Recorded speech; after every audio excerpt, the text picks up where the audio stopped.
kufanya kazi ya kufungua ofisi ya chama chetu.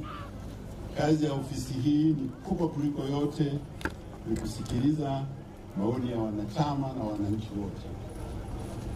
Chama chetu ni daraja kati ya serikali na umma.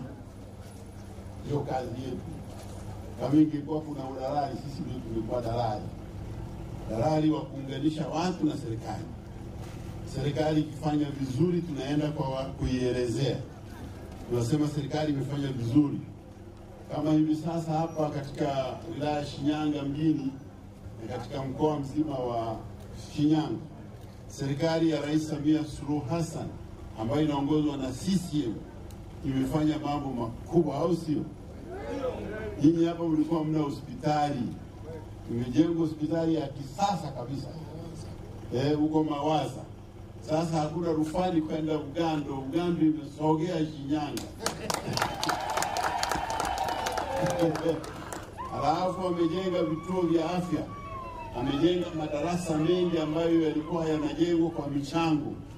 Lakini Mama Samia, serikali ametoa pesa, zimejenga. Kuna vitu vingi tumefanya. Kazi yetu sasa ni kuwaeleza wanachama na wasio wanachama waelewe kwamba hii kazi imefanyika katika kutekeleza ahadi zilizotolewa na Chama cha Mapinduzi. Kwa hiyo kumchagua Samia kwa mara ya ngapi? Ya pili. Ni ya pili kwa sababu wakati ule alikuwa anagombea akiwa makamu. Aliyekuwa anaongoza tiketi ilikuwa marehemu Magufuli. Lakini tulipopiga kura tulimpigia Magufuli na nani? Na Samia. Na katiba inasema yule anayeongoza tiketi akiondoka, yule mfuasi wake anapata. Lakini anakuwa na yeye alichaguliwa. Maana tulichagua tiketi na watu wangapi? Sasa na yeye amaliza miaka 4.